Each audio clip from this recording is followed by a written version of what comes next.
একটা সুন্দর দিন শেষ করে সন্ধে নামে ধীরে ধীরে। দিনের শেষ আলোটা যেন মনটাকে একটু থামিয়ে দেয়। তো হ্যালো এভরিওয়ান, আমার একটি নতুন ব্লগে তোমাদের সবাইকে স্বাগত। কোথা থেকে দেখছো বলো, আশা করছি ভালোই আছো। এইভাবেই প্রতিদিন আমি প্রত্যেকটা ঘরেই সন্ধে দিয়ে দিই।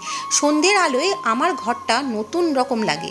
এক টুকরো শান্তি, এক টুকরো ভালোবাসা, আর এক কাপ চায়ের মধ্যেই কিন্তু লুকিয়ে থাকে দিনের শেষে সান্ত্বনা আর নিজের জন্য একটু সময়।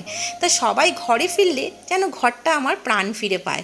একসাথে থাকা মানেই তো জীবনটা আরও সুন্দর করে দেখা। তো দেখতেই পাচ্ছ, আমি এখানে সন্ধেবেলায় একটু পাঁপড় ভেজে নিয়েছি আর করে নিয়েছি আমাদের জন্য র চা। আমরা দুধ চাটা কমই খাই, র চাটা খাই বেশি। দুধ চা এই শখে করে খাই আর কি, খাই না তা না, একটু কফিও মাঝে মধ্যে খাই। তো আমি আর আমার বর খেয়ে নিলাম পাঁপড় ভাজা আর চা। আর আমার ছেলের জন্য দেখো ম্যাগি করছি, আর ও এখানে হোমওয়ার্ক করছে। সন্ধে হয়ে গেছে যেহেতু ওর পড়াশুনো, আর ওকে আমি ম্যাগিটা কিন্তু খেতে দিয়ে এসেছি। আর ও ম্যাগিটা খাচ্ছে, আর আমি এইদিকে বসিয়ে দিয়েছি রাতের জন্য ভাত। আর ভাত বসিয়ে আমি প্রত্যেক দিনই ঘরের সন্ধেবেলা ঘরটাকে গুছিয়ে নিই। সকালবেলা যত জামাকাপড় মানে কেচে রাখি সেগুলো আমি সারাদিনে গোছাবার সময় পাই না। এই সন্ধেবেলাটাই আমি সব জামাকাপড় গুছিয়ে জায়গায় রাখি। ঘরটাকে সময় পেলে আবার পরিষ্কার করে ফেলি। আর ছেলে যেহেতু সিনথেসাইজার বাজায়, সেই জন্য সিনথেসাইজারটাকেও একদম ঢেকে রেখে দিলাম। ও গুছিয়ে রাখে না, ওর কাজ ও করে এলোমেলো করে চলে যায়, আমি সব পরিপাটি করে গুছিয়ে রাখি। আর দেখো এইদিকে আমি কিন্তু আমাদের রাতের জন্য খাবারের ব্যবস্থা করছি। আর রাতের দিকে না একটু হালকা খাবারই আজকে আমি করব। তার কারণ সকালের দিকে যেহেতু অনেক কিছু খাওয়া হয়েছে, সেজন্য মানে সকাল মানে দুপুরের দিকে, সেজন্য রাতে আর বিশেষ কিছু করিনি।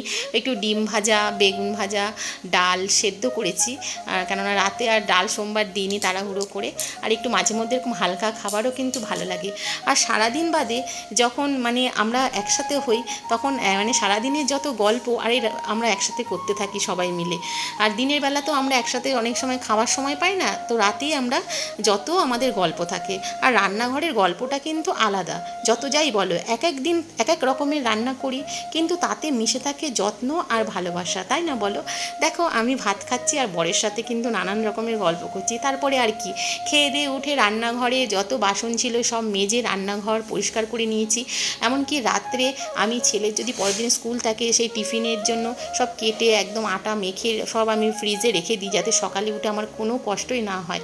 এগুলো আমার প্রত্যেক দিনেরই কাজ। তারপর আর কি, আমি হাত মুখ ধুয়ে বিছানা করে প্রতিদিনই শুতে যাই। তো আজকে এই ছিল আমার এক সুন্দর সন্ধ্যে থেকে রাত পর্যন্ত ঘরে কাটানোর কিছু মুহূর্ত।